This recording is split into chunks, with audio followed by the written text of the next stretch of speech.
And there was an interview that I read once in one of the newspapers about a person who thought that robots were going to replace their job on the assembly line. And this was a person who his job was absolutely replaced by a robot on the assembly line. But I believe it was General Motors or Ford or whoever, don't quote me on it. They paid him to go train to then fix the robots that replaced his job. All right, everyone, welcome back to Discourse Debrief. I'm Logan. I'm Abby. And we have a special guest that we will explain here in a second. We are on episode 5, if I remember correctly. So. Sure, we'll roll with 5. We are missing Peyton. He is on a boat right now. We're very jealous. Feel his spirit. Yeah. Abby, why don't you talk about our next event? Yeah, so the UA Discourse Series is having an event October 28th, and it's going to be the future of AI and creativity. So stay tuned on our Instagram for updates on event information. All right, and then you have a special guest here. What do we got going on? So today we're going to be talking about the future of business. So I brought my dad on the podcast because he is in the workforce, and he just wrote a book about culture and business. So would you like to introduce yourself? Hi, I'm Jeff. Really happy to be here. Happy Parents Weekend. Yes. So okay, great. Tell us just like kind of what you do, what you have done, and what the book's about, I guess. Sure. I've been in the workforce for 30 years almost. We'll say 29. And helped clients from a consulting perspective really find their way around maybe insurance design, benefits design, connect better with their workforce. Also sat on a few teams that did due diligence in mergers and acquisitions. So when a company wants to acquire another, help those companies fit better together and understand truly what you're buying and moving forward. And as a result, wrote a book on how business culture seems to be the glue that determines whether you're going to have a successful merger or acquisition or an unsuccessful one. So awesome. Thought it was powerful to kind of get our story out there. Yeah. Yes, and your book is called Culture is the Strategy. Is. Yes, so everyone should check it out. It's on Amazon. But yeah, so I guess I'll start off with a question. How is the future of business being shaped by culture today? That's a great question. So from a business perspective, culture is often a misunderstood or overlooked facet of how a business might perform. Business metrics are typically around EBITDA, earnings after all the other things, revenue growth, number of employees, et cetera, but no single employer is really able to put their finger on the pulse of its workforce. And you know that when you have a happier person, they tend to be happier at work. A happier person at work, it tends to be a better employee, more productive. Yeah. And many employers just can't connect a happy employee with a happy and successful bottom line. Yeah, I mean, I totally agree with that. To kind of apply it to us in college right now, if a professor does not create a good classroom environment, I don't have fun learning. And I feel like the joy of learning comes from the kind of environment that has been created by your professor. 1,000%. And there's 3 participants in that equation, right? There's you, who can choose to kind of go along and get along. Right. There's your professor, who is fundamentally accountable for the success of the workplace, right? And then everybody else is kind of this collective amorphous blob of culture. Yeah. And you have to decide, is it worth my time and effort to kind of stand up and say, hey, this needs to be fixed? And ultimately, the only person it really hurts and harms is the student or the employee, right? Like, that professor doesn't really matter if this is... Yeah. If the workplace is successful, they might not even know that they're not necessarily connecting with the room, and corporations are the same way. You don't really understand if you're connecting or not with that end user. Yeah, you mentioned like there's not really a metric to kind of measure culture. Are there any that like kind of give hints, so like years of service maybe as an example? There are metrics from the perspective of engagement. Every employer talks about engagement, and an engaged employee is supposedly a more successful employee, but how we measure engagement is very different. Whether it's the number of clicks to a website, the number of times they log in, the number of times they key swipe. In a hybrid environment, employers have said, well, we want people to show up to work, and then you found people who just literally key swipe in, they go to Starbucks, they key swipe out. Yeah. And if that's the metric you're going to, at the end of the day, business is really simple. You need to align the incentives of the business with the aligned incentives of the workforce. So when we're all on the same page and we all know what we're playing for, it's a lot easier for us to be mutually successful. Do you think that anonymous surveys within a company would be a good way to measure whether or not you're cultivating like a good company culture? Because we have anonymous surveys for our classes to like evaluate our professors and how they're running the class. And I think that could be really helpful information for professors, but do you think that also applies to business? Do you do that during the year? We do that at the end. End of the semester. Yeah, end of the semester. So at the end of the semester, there's no really opportunity to correct right. during the beginning of the semester, right? So wouldn't you want to know kind of where you were off or where you need to slow down or speed up? We've seen tools in Zoom and other online video streaming services where you can give feedback to the speaker to slow down or speed up or maybe pause for a question. Those are important because those are real-time feedbacks. You can also see, as a speaker, you can see the audience tuning you out. Right. Not only watching screens and seeing faces, right, and watching people like multitask or grab their phone or whatever, but you can also see people like literally switching and alt-tabbing to like another screen, and all of a sudden they're placing sports bets, right? And right. so you know exactly where you need to. So that same kind of feedback loop needs to be reinserted back into that human dynamic. So surveys are great, but doing it at the end is really difficult. Sure. Companies do them typically once a year. Not great in terms of feedback. They base a lot of their strategy on those survey results, which is also not necessarily a metric for success. Where we've seen success is ditching the strongly agree to strongly disagree survey, where most people, after 3 or 4 of those questions, they kind of just blow through. And that's what I do.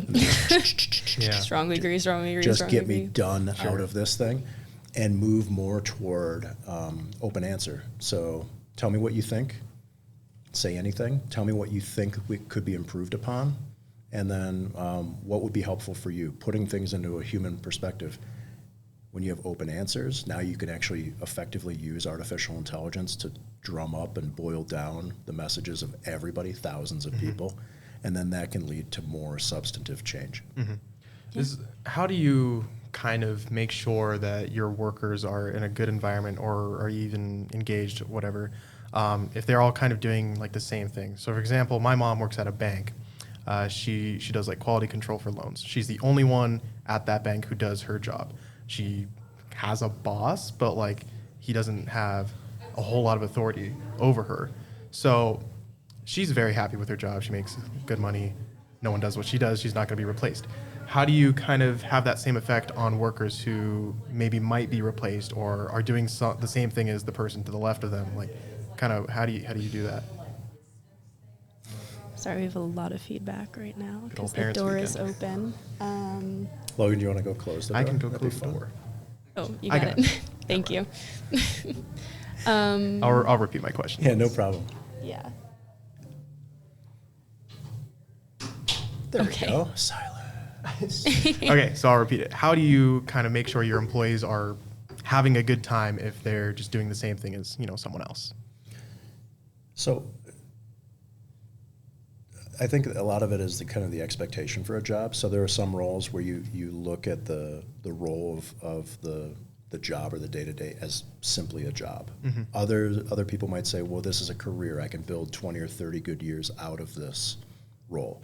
Other people might even say that this is a calling, that they would do this work for free because it's so important to their own internal passions, right? And so looking at the difference between a role, a title, and what drives somebody and motivates somebody in that role are 3 distinct things that you should look and measure. So with regard to your mom, she loves what she does, she makes a good living, there's nobody else in her role at that job, but there might be other people in other branches or other regions that do that similar job. And so Right.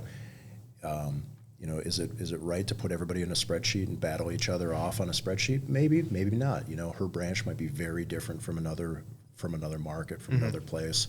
An employer needs to understand that there are some people that are unicorns that do something that only one person can do within a role, and then there are other people who you have maybe frontline staff.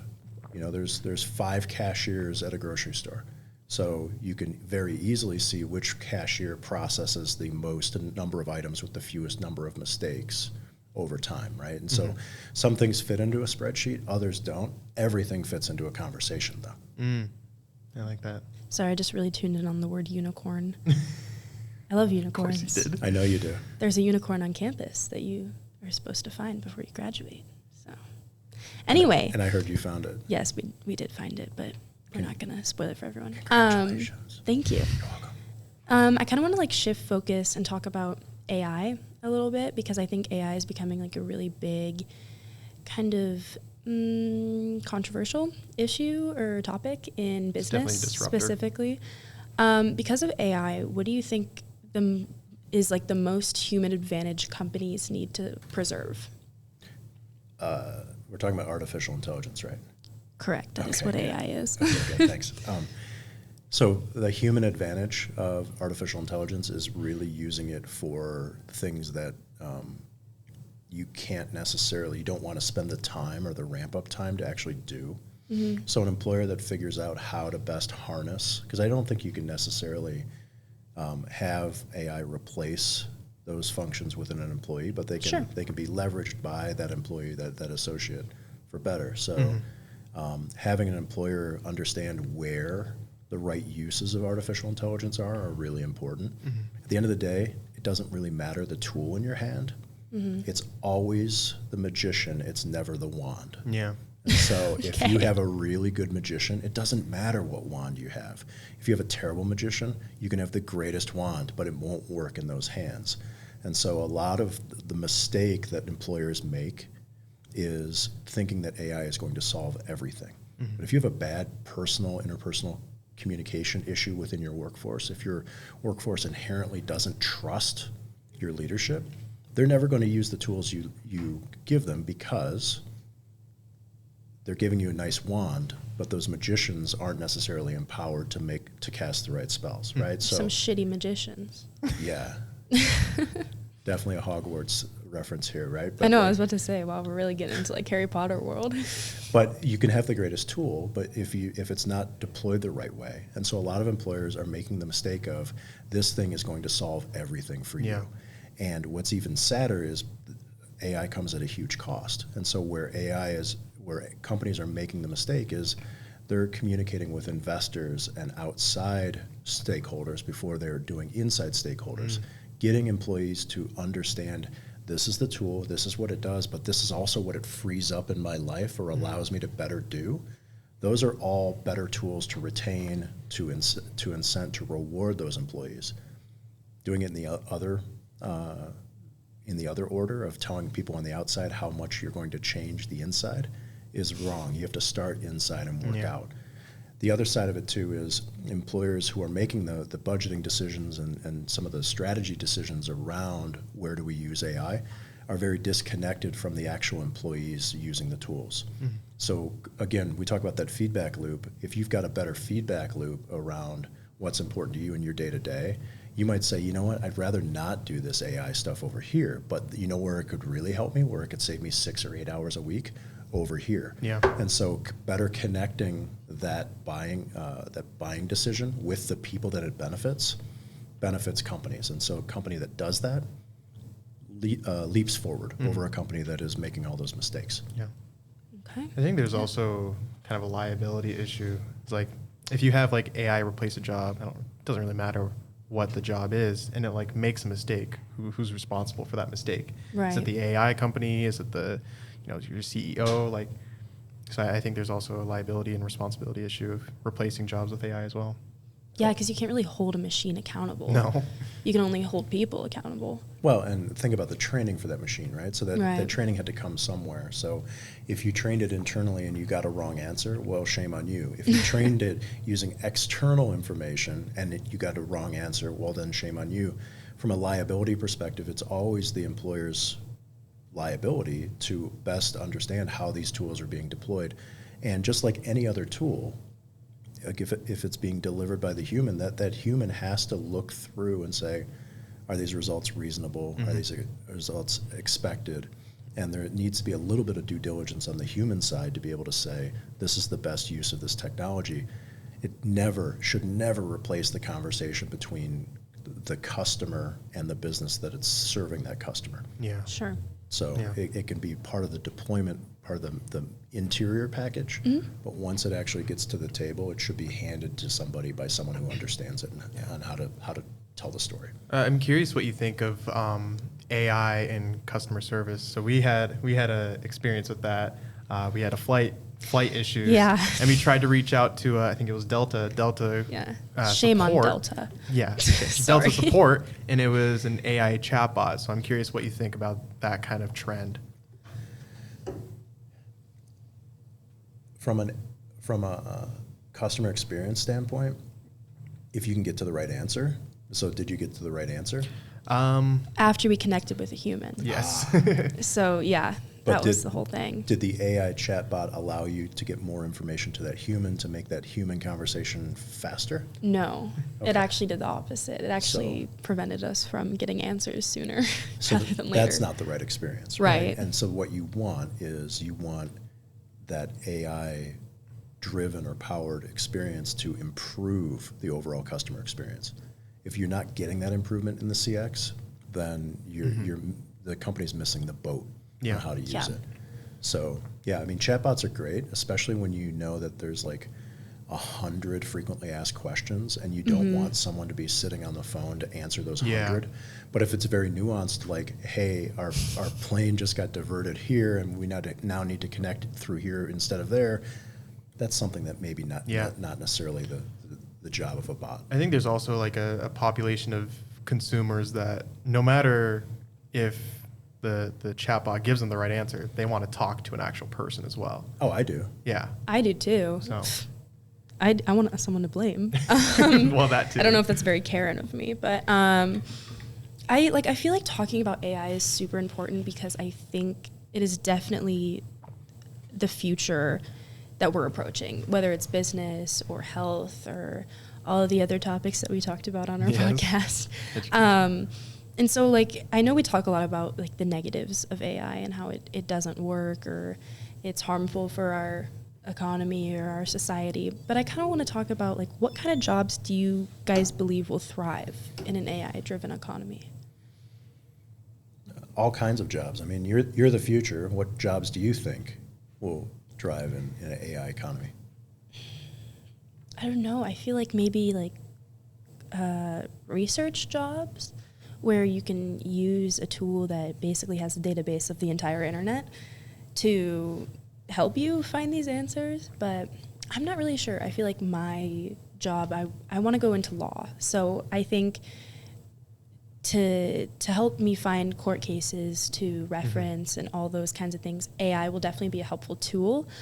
But the whole like interpersonal connection part of that, speaking to your client, actually creating speeches that will influence a jury, I don't think AI can help with at all. Yeah. No, but you could practice opening statements and have AI sit on top of it and say, hey, your tone might have been condescending, or you need more action at the beginning to hold people's interest, or it could be 3 minutes shorter. These are the types of things that you can use AI differently for. Right? Yeah, no, I totally agree with that. I just think that AI can't replace that human connection at all. And I don't think it could even mimic it as it is right now. Yeah. I would say programmers will benefit the most, even though their job market's probably going to suffer the most. I think the programmers that are the most diversified, have the best experience, they'll benefit a lot from AI.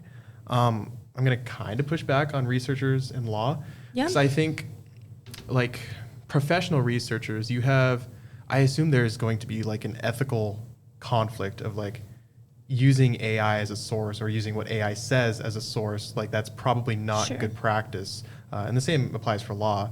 Obviously it depends on how you use it and, et cetera. But I think there are some ethical issues that might come up in the years to come. Yeah, I think proofreading and fact checking is always really essential, especially when you're getting information from any source. Like I fact check the news. I fact check people's brain rot posts on on Reddit and Twitter and Instagram. But most people don't do that. But most people don't do that. And I think that that's something that needs to be implemented, especially for using it in business, because it can affect real people's lives.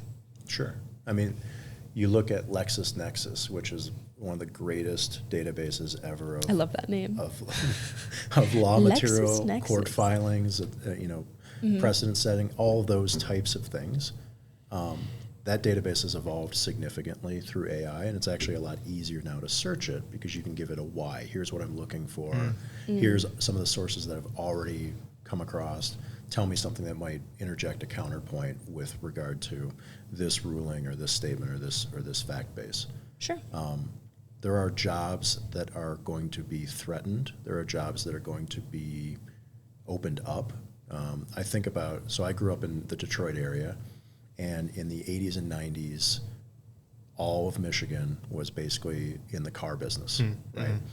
And this was the advent of bringing methods of putting together cars in from Japan, as well as better ways of looking and assembling cars, including robotics and automation. And there was an interview that I read once in one of the newspapers about a person who thought that robots were going to replace their job on the assembly line.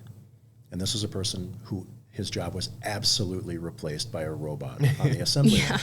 But I believe it was General Motors or Ford or whoever, don't quote me on it, but they paid him to go train to then fix the robots that replaced his job.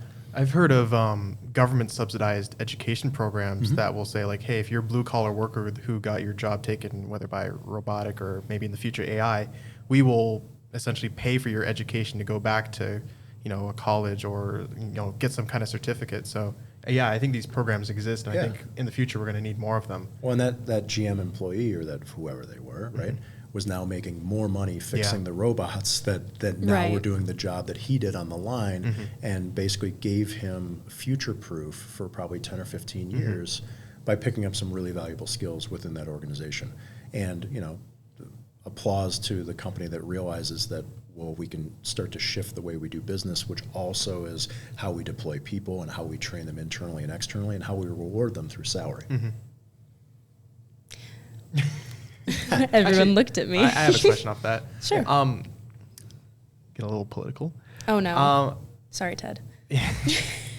There are some people that think, how do I put this, that we should be bringing more jobs to America at the cost of more sophisticated jobs. So we should be bringing people who do more assemblies rather than people who, develop the robots that can do the assembly.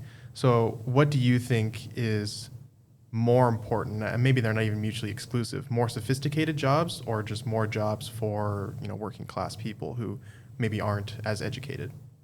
I think you should do anything you can to grow opportunity in the United States, opportunity for all types of employment, including the nuanced and the innovative, as well as the ones that will simply put food on the table and take care of a family throughout the year. And so from that perspective, all things work. However, when you look at job growth, politicians tend to get myopically fixated on certain aspects of the job growth. Our state brought in more jobs or created more jobs in the last 5 or 10 years than any other state. All of those jobs might be retail and hospitality. They might be all at minimum wage or even less than minimum wage if they're waitresses and waiters and service people. That's a problem, right? So just saying that our job was great at, our state or our government was great at creating jobs doesn't necessarily mean that those jobs are actually providing for your family. And so we just need a far more nuanced look at all of these things. I think if we have a freer market, you can create more opportunities for advancement and innovation by rewarding people who are true job creators, who are creating those jobs of the future that can provide for families, that can buy a house, that can set you up for the future. Yeah, I think we just need more creativity with job construction, like coming up with new jobs and more things for people to make money. It's and it's hard. We've seen that over Yeah. the last 20 years. You know, if you flash back 100 years ago, the expectation for an employer was you lived in a smaller town or a mid-sized town, and there are one or two large employers, and you were essentially married to that employer for life. And that employer, in turn, for your service, was going to take care of you. They're going to give you a pension. They're going to give you health care. They were going to pay you enough to raise a family of 4 or 5 or 6 on one income. And that was 100 years ago. And that has changed significantly over the last 10 years or so. We've seen people move toward the gig economy. So at any point in time, like right now, about 7% of Americans are engaged in the gig economy. They're driving a car, they're delivering food, they're helping pick out groceries so that you don't have to. They're doing one of those things. Over the entire year, 1 out of every 6 Americans, about 14%, has dabbled in the gig economy through a calendar year. Yeah. So that's a really big shift in how we've seen going from married to a job to literally I'm working for myself, but only the hours that I feel like I can work because I've got childcare issues or I just need to find hours within my day, right? And how do you feel about that? I think it's kind of commonly referred to as hustle culture, where like I see videos all the time of like, here's how you can make $10,000 a month doing this online, or here's how Netflix reviews. Here's how you can make X amount of money a year selling this service online. So like, how do you feel about that kind of cultural shift of like, people aren't married to corporations for life. They're doing their own bosses in a sense, and they're just selling their products. So it's funny, the hustle culture was called hustle culture in the 80s also, and the 90s, when movies like Wall Street came out about equities traders who were working 90 hours a week, 100 hours a week, and hustling and trying to find edges in companies or trading styles to make them millions and millions of dollars. That hustle hasn't left the American spirit. It's just how it's been manifested has been different. And I think a lot of that comes down to trust in corporations. Yeah. You mentioned it. In the 80s and 90s, there was far more trust in a corporation than maybe there are today. But there was a lot less trust in those corporations in the 80s or 90s that were combining, growing like crazy, potentially going bankrupt also, and laying off employees left and right, than there were in the 70s and 60s. And so it's this evolutionary process where we tend to trust institutions a little bit less because of what they've done to us in the past. We have long memories of what people did wrong to us, right? Yeah. We seldom remember a good event even 6 months prior. Sure. And so that's really, I think, how employees shift through the workplace, right? Yeah. And go ahead. Well, I think that shift has also been because of like the development of technology and a move from more to remote and hybrid work than like in person, in an office, sitting at a desk. It's more like at your home on your computer, and then you're also taking care of the kids, and you're driving kids to soccer practices and games and all those things. All the tools that would make somebody a billionaire, all those wands have been created. They're just looking for the right magician, right? Yeah. And so, the dream of I can start up a company based on an idea, and if I just hustle hard enough and I'm just lucky enough to get rewarded, then I too can be a 100 millionaire or a billionaire based on some idea.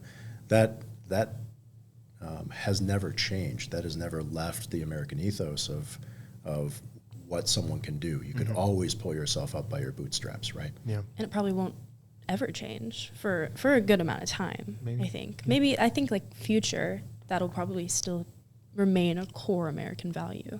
Yeah. Although there are no new ideas, right? There's just better creations or better less friction, more frictionless applications of the current idea. You look at Uber.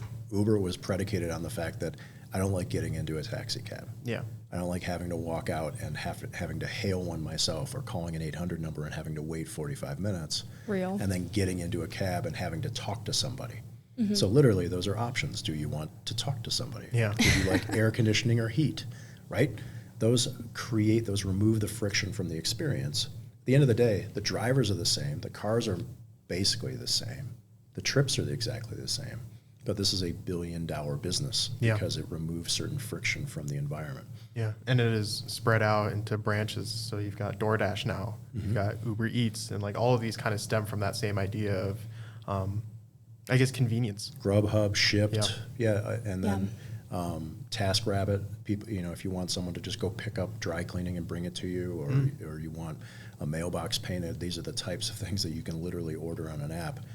All of those things have reduced the ability for us to talk together and to be together.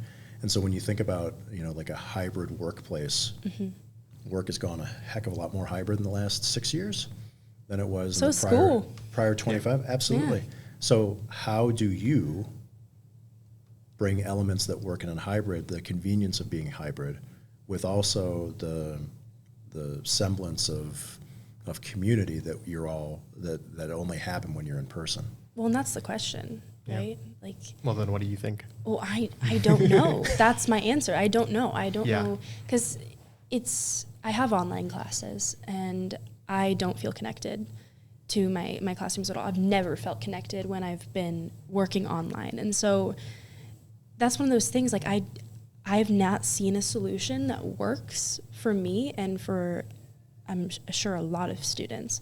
So what's your goal for an online class? Is it to learn the information? Is it to be connected with the students within it? It's to engage with the information. Okay. I want to learn the information, but I also want to apply it. So I want to be practicing it. I want to be using the information in a way that will benefit me in the future and expand my knowledge instead of just completing the tasks that are assigned to me. Or, we have discussion posts, but I view those as just, I need to get them done. I don't really feel engaged with people because I can't see their faces and I can't actually hear their tone when they're in their posts. So maybe it's a generational thing. Like it might be. We obviously know what it's like to be in an actual classroom and be engaged, but maybe future generations, when online learning might be more embraced, they won't know the difference and they'll adapt to it, I guess, for lack of a better word. Yeah, they might. So there's a concept in strategic thinking to kind of flip the script and to challenge your basic assumptions on what's important. So to think about the hybrid versus the in-person world in the other order. Let's imagine that virtual was the only thing that happened for the last 40 years. And all of a sudden someone got the idea, maybe in March of 2020, we should all get together and actually sit and talk in a classroom and be taught in a classroom. How would that feel to you? Yeah, it'd be very different, I think. Would you complain that you have to drive somewhere and park somewhere and walk somewhere? Yeah, I would. I don't doubt. I have no doubt that online classes are definitely more convenient and all those things, because I'm able to create my own schedule. I'm able to complete it at 1 a.m. if I want to. It's actually going to the classes that are an inconvenience to my day-to-day schedule. But what about learning ability? But then again, learning ability, I learn way more in my in-person classes than I do in my online classes. And why is that? I just feel more engaged and more connected. In the way that the classroom structures have been set up by my professors, it's like the community culture is a lot more valued than just getting the assignments done. I feel like the professors want me to actually learn than to just get the tasks done. And that's what it feels like online. Yeah, it's just a checklist almost. Yeah. So is the core of that the expectation that you can engage with the material, that's different from being in person to being virtual? I think it's a little bit of both. I am a chronic overachiever. So I really want my work to be valued. I want the professors to be like, wow, you did a really good job on that. And I think the academic validation part doesn't come from an online classroom because they don't know me. And I think maybe that interpersonal connection, with your professor, is important to your learning process. At least for me, it is. Yeah. And I've come from a world where I've set up in-person events, also done purely virtual and hybrid. It's the same amount of effort to put something virtual on and do it well as it is to do it in person. Yeah. And when it's hybrid, when you have a mixed audience, you know that it's probably 3 times the work because you're still trying to recognize the people who are still on Zoom, and you're asking them questions, and you're pausing for them, and then you're turning to the people who are eating really bad pizza in the conference room, right? And you're trying to get them to talk with each other. That's really difficult to do. Yeah, and you're talking about Zoom too. Like Zoom, I feel like is kind of the in between, because you're still able to see people's faces and you're still able to talk to them. But when I'm talking about my online classes, I don't see anybody. It is just somebody typing and saying, this is what you need to get done for the week. Well, read these links and complete the assignment. Like, I don't see anyone. I don't even know what those professors look like. Yeah. So I would also say, to your point of like online and in person is the same effort, I would probably imagine that online is also more expensive. Because I think like the cost of, renting out a venue for an in-person event is probably made up for in the fact that if you're doing it online, if you're streaming yourself or whatever, you have to pay for a good quality camera, a good quality sound system, like something like this.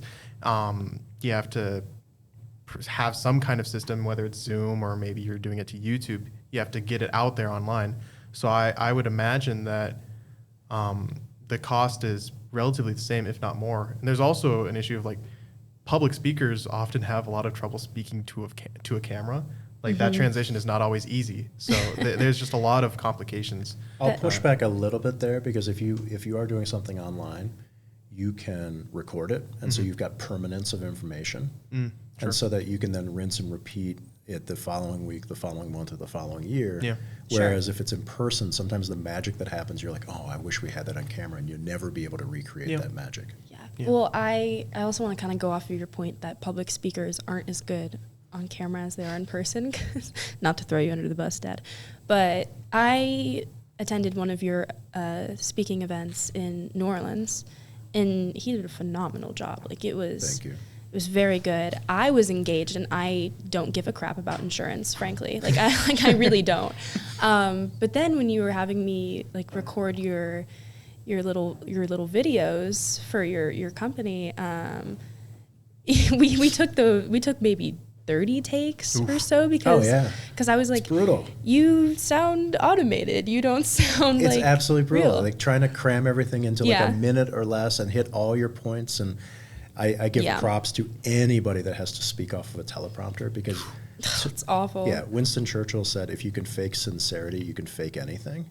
And it's genius, right? Because if you can actually pretend that you're live and everything's coming out randomly, it's awesome. But to read off of a teleprompter is soul-sucking, right? And to make sure that you hit all of your points and all your marks, but you're also engaged and smiling the whole time, it's really hard. It's a skill that takes years and years and years to develop, and even professional speakers don't ever develop that muscle. Yeah. Thank you. Yes, you're welcome. Do we want to wrap it up, or are we? How much? Maybe one more question. One more? Yeah. Okay. We'll do one more question, and then we'll do one more like wrapping up question. Yep. Okay, So I'd like that. To kind of like stray away from AI and technology, might get a little political. Sorry, Ted. Younger generations like increasingly demand that companies stand for something, or that they have like a core issue that they're also supporting. So how do you see like those values and social impact fitting into the future of like business strategy? I think it probably stems a lot from like marketing too. Like marketing is going to be a big thing with those. Yeah. So why is issues. that? Why do the younger generations? I'm a young X, so everybody below me in terms of age. Gen X was really like the first generation to be sold to, like literally out of the crib. And so we see a sales call coming from a mile away. But why is it important that that companies have a voice and have an opinion and have a stand on something? So I think that because like these big companies have such a platform, and they also have a lot of money and resources to get those issues out there, I think that's why younger generations, like our generation, wants these companies to stand for something. But also, like, I think then again, on the other hand, it's another way for them to protest issues, like boycotting certain companies for what they stand for is another way to like get their voice out there. I don't know. I have a different way of framing it. I think a lot of people maybe don't care if a company like does care for a social issue. I think they care if they don't have a social issue. So for example, like Okay. I don't think many people really care if like Target has a LGBTQ profile picture during Pride Month. However, people will care if, like, say, Walmart doesn't, or if some other company argues that it's like a bad thing to do. Sure. So they're looking at it like a fact or a feature. Like you have this feature, but I don't have this feature. Sort of, yeah. I think maybe like cancel culture also plays a big role into like these companies. Yeah.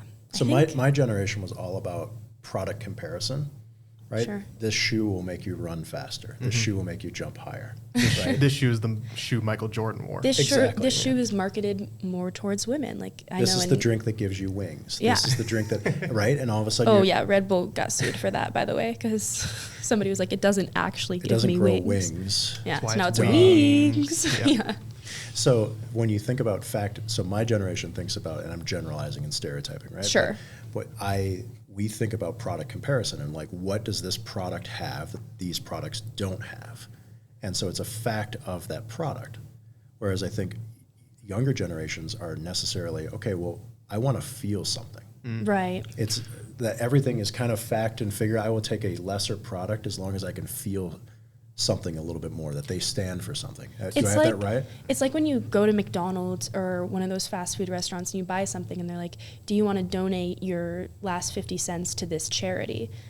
And it's like, I feel like that's something that also like kind of... Is that good for you? Or does I that don't make you know. feel like Well, I also feel sketchy? guilty when I say no because I am broke and I need those extra 50 cents. But wouldn't you rather spend the 50 cents on a cause that you want to support? Correct. I would want to spend it on a cause that I support instead of like this company's Is that mission, I guess. well? And isn't that a little bit of like whitewashing the idea Yeah. of what the company stands for? Too? And I don't know if I trust those companies to donate that to the actual cause instead of just keeping it for themselves. Like I don't know if that's what they're actually doing. Yeah. Well, back in like the 70s and 80s and early 90s, companies would affiliate themselves with a charitable cause, typically right after a scandal with that specific company. And then all of a sudden they're like, no, but we stand for this. But we actually support this right? cause. And yeah. we saw that. We'd say, okay, I remember them in the news 3 months ago about this. And now all of a sudden they're all about this cause. And, Yeah. and so the connection for me was like, okay, they're doing this only because of that, right? Right. But I think now, it's important if you're going to be a platform company and you decide that the role of your company is not just to make money, but to make the world a better place in X, Y, or Z ways, then you need to get on board with supporting a cause early on. It's only natural by extension for those associates of that company to say, oh, this is a cause I can believe in or get behind. But at the end of the day, none of it matters. Yeah. It's all about the product. Does that product do what it should be doing? Yeah. I also think that these companies like want to support an issue to bring in certain people, to bring in like certain generations. Like I definitely think that recently we've seen a lot of companies that are supporting a certain political agenda in order to bring in either like younger people or older people or people of different like races and ethnicities and genders and all those things, just because maybe they are lacking in those sections for their business. So So every business has the same inherent goal, right? It's more. It's grow revenue, grow profitability, more, scale at all costs. And when you get to a scaling point, you have to figure out, okay, we've done really well with this audience over here. How do we go get this audience over here? Or how do we create a product that can be sold to other people? And you can come up with 6 or 7 reasons, right, on how to, Sorry. what, did I say something? no. So you can come up with 6, 7 reasons how to maybe expand or scale, and at the end of the day, that's what you need to focus on, right? Yeah. Like those are the things that every company is exactly the same in that way, is how do we check as many boxes as possible to expand revenue? And there's nothing wrong with that. That's the market force in action.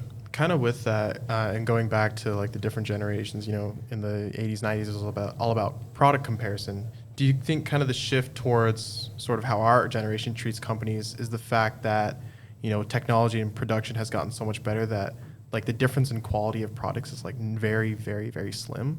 Like products are effectively the same quality from different companies. So do you think that has caused us to get to a point where we don't really care what the company sells. Like it's effectively the same. Like Nike and Adidas, whatever. I don't really care. I would argue differently. They feel the same.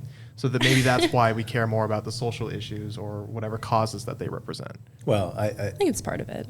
Definitely part of it. I also think that in the 80s, 90s, 2000s, and 2010s, people have learned that it's not about products and features that wake up certain parts of your brain. When you do an MRI on somebody who watches an ad that says, well, this product does these 5 things, but this product, or these 6 things, and these product does this 7 things, right? And you have these things. So now all of a sudden you're focused on those 2 different things. That only wakes up a certain part of your brain. But when that product says, but it also helps save pandas and koalas and sloths and unicorns. Now all of a sudden, see, and unicorns. Your entire brain woke up. And so that MRI, those studies have been in process for decades now. So the companies know, wow, if I'm going to wake your brain up and wake your brain up, it needs to be human, it needs to be emotional, it needs to be cause-driven, passion-driven, purpose-driven. And then we'll put the features in at the very end. Right? Yeah. That's the important thing. The best products are movements. The best products that are sold are like an Apple, right? Like this is a movement. This is what we're doing. We're changing the world. They're not really changing the world. They're just selling phones. Right. It's the illusion of that they're but it wakes making up a difference. The whole brain. Right. Your whole brain wakes up. So marketing's gotten so smart by connecting with all of the parts that might make you pull out your wallet. Yeah. And you're less focused on the features. And so like those companies, they align themselves with a cause or an issue. And then when we, I guess, see that a company hasn't been aligned with something, then we're like, what are you doing? You should be aligned with something. And you're not as cynical as I am, because when I see a cause aligned with a company, I'm like, what did you do wrong? Yeah. Show So me I guess who like harmed different you. Yes. generations view it differently. And I wonder what the future generation is going to view companies aligning themselves with an issue. Well, yeah, like people who are 5 years younger than you were the first generation that literally had an iPad in their hands. Yeah, right? iPad kids. And so it's an epidemic. You remember actually turning pages in a book. Right. Somebody who's a little bit younger than you doesn't remember that. And that's a huge shift in paradigms from me, who literally had to like build my own computer and remembered putting a 5 1/4 inch floppy disk and then having to pull it out, flip it, and put it back in. Well, I remember going to the place where movies were made. Oh, Blockbuster Video. Blockbuster, yeah. Imagine walking up the aisles and finding all the movies and then finding a movie that you loved, but it wasn't available, so you had to come back tomorrow. And it was usually the Barbie movie, the Barmaid Mermaid Tale. Yes. Which is not on any platform. Your favorite movie. It costs money everywhere. I tried to find it a week ago because I wanted to watch it. Maybe there's a Christmas gift in the future for you. It's very exciting. Okay. Unicorns. I'm going to ask one more question and then I think we'll be done. So, where is it? If you could give one piece of advice to future business leaders, what would it be? Wow. Or multiple pieces of advice. Top 3. I think that there's a good, 6, 7. There's a good piece of advice, right? So it's beyond the golden rule, treat others how you want to be treated. It's how do you want to be remembered? And it's less about the people that show up when you are their boss or you are their leader, and more about who shows up at your funeral. Because if you, and I'm getting really deep on I was like, ouch. But these are the types of conversations that how you should treat everybody internally within your 4 walls of your company the same way you deal with customers externally. So if you love your customers, you want your employees to be loved, and you want your employees to love their customers. Therefore, their customers can love the employees. And so when you talk it the same way internally and externally, it's really easy to say, all right, this person, I think as a business leader, as a connector, you do everything in your power to make the people around you better. You do everything in your power to have people better connect with each other. And you want them to have every opportunity, even recognizing when the opportunity might not be at this company. Yeah. And so I've worked with people in my past who have told me, hey, I got this great offer. I know you're going to be upset. And I'm like, no, I am not upset whatsoever. Congratulations, awesome, more power to you. How can I support you in your future endeavor, right? And I hope that person might consider coming to my funeral one day. I think that Right. same principle applies beyond business too. I mean, classrooms, if you're a coach, sports teams, like there's Agreed. so many facets of life that same thing applies to, even just everyday relationships. Logan, it doesn't take a lot of effort to literally connect somebody via text with somebody who can help them, or to shoot a note and say, this is a person you should talk to. Those are the little tiny incremental intentional acts that can better improve the relationship, right? Yeah. Or better improve your future. Or maybe, just maybe, I connect you with the person that, makes you a future CEO one day, Sure. or fulfills Billionaire. your dreams. Those are the types of things that might be easy to do, but so many people are stuck in their calendar and when their Yeah. next appointment is, and how am I driving this metric within my business forward, instead of thinking more broadly and globally in the long game of how can I help all the people around me, and how can I empower them to also help the people around them. That's a true business leader. If there's any advice, is that's the business you want to run, not necessarily the one that you're focused on everything all the time of making sure your earnings per share are a certain number. Yeah, I agree. I think valuing human connection is really important to making a business run smoothly, and also the success of the business and the employers that you have. 1,000%. That's the unicorn. That's the unicorn. Okay, well, thank you so much for being on our podcast. It was really great to have you here. I think you offered a lot of valuable information and insight into the business world. Thank you. We really, really appreciate you being here. And if you guys want to read his book, it's called Culture is the Strategy, and it's on Amazon. We'll put it in the show notes. We'll link it in the description. I'll try to remember. I will remind you. Thanks for having me. It was Yeah. great. Thank you so much. Yeah, I have nothing else to add. So Neither do thank I. you guys for watching. I've been Logan, I've been Abby. I'm still Jeff. and we will see you guys next week. Thank you. Bye, guys.